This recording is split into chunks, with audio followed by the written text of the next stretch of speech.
नालंदा बौद्ध महाविहार बिहार का ऐसा खंड है जिस पर सदियों से हम अभिमान करते रहे हैं, इतराते रहे हैं। अब पूरा देश इस पर फिर से गौरव करेगा। बर्बादी के 800 साल बाद नालंदा विश्वविद्यालय का नाम एक बार फिर से सुर्खियों में है, क्योंकि ये अब कैम्ब्रिज, ऑक्सफोर्ड और हार्वर्ड जैसी दुनिया के जो नामचीन यूनिवर्सिटीज को टक्कर देने के लिए तैयार है। नालंदा में बनकर तैयार हुए यूनिवर्सिटी के कैंपस की तस्वीर देखकर कोई भी हैरत में पड़ सकता है। तस्वीर देख आप भी सोच रहे होंगे कि क्या सच में यह नालंदा यूनिवर्सिटी है? जी हाँ, ये बिहार का गौरव नालंदा यूनिवर्सिटी है। जल्द ही प्रधानमंत्री नरेंद्र मोदी को बुलाकर यूनिवर्सिटी के नए भवन का उद्घाटन किया जा सकता है। वास्तुकला का नायाब नमूना है इसकी भव्य इमारत, ऐसा कि देखने के बाद कोई भी दांतों तले उंगली दबा ले। 456 एकड़ में फैला कैंपस, जगमगाती रोशनी, रेन हार्वेस्टिंग, प्राचीन और मॉडर्न वास्तुकला का अजूबा संगम, पहली ही नजर में अतीत के गौरव की झलक।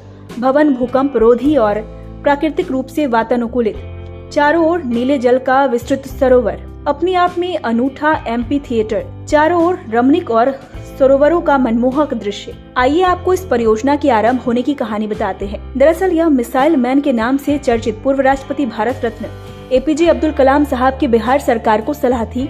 वे अतीत के इस गौरव को फिर से धरा पर उतारना चाहते थे और अब उनका सपना लगभग पूरा होने वाला है। आपको बता दें कि वर्ष 2007 में केंद्र सरकार ने नोबेल पुरस्कार विजेता अर्थशास्त्री अमर्त्य सेन की उपस्थिति में एक मेंटर ग्रुप का गठन किया था। इस ग्रुप में चीन, सिंगापुर, जापान और थाईलैंड के प्रतिनिधि शामिल किए गए थे। इस विश्वविद्यालय को अंतर्राष्ट्रीय साझेदारी से विकसित किया जाना तय किया गया था।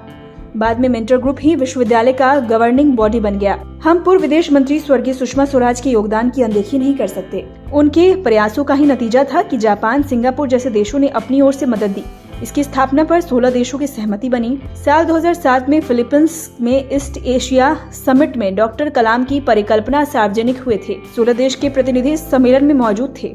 इस सम्मेलन में रिवाइवल ऑफ नालंदा यूनिवर्सिटी पर चर्चा हुई थी। 2010 में संसद में एक्ट पास हुआ और महामहिम राष्ट्रपति महोदय के पास मंजूरी के लिए भेजा गया। 21 सितंबर 2010 को राष्ट्रपति ने इस पर अपनी सहमति दे दी और 25 नवंबर को यह विश्वविद्यालय अस्तित्व में आ गया। फरवरी 2011 में डॉक्टर गोपाल सभरवाल कुलपति नियुक्त की गयी।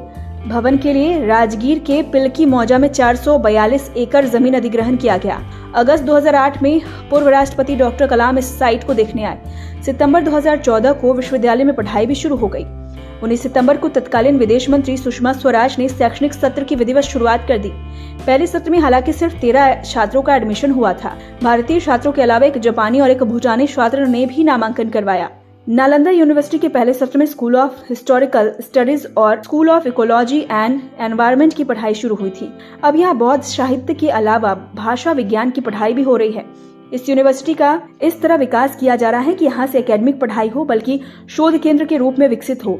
इसे विश्व के सबसे यूनिक शोध केंद्र बनाए जाने की योजना पर काम चल रहा है। उम्मीद है हम जब भी इस विश्वविद्यालय परिसर में आएंगे तो प्राचीन नालंदा विश्वविद्यालय के गौरव को भी महसूस कर सकेंगे और गर्व भी।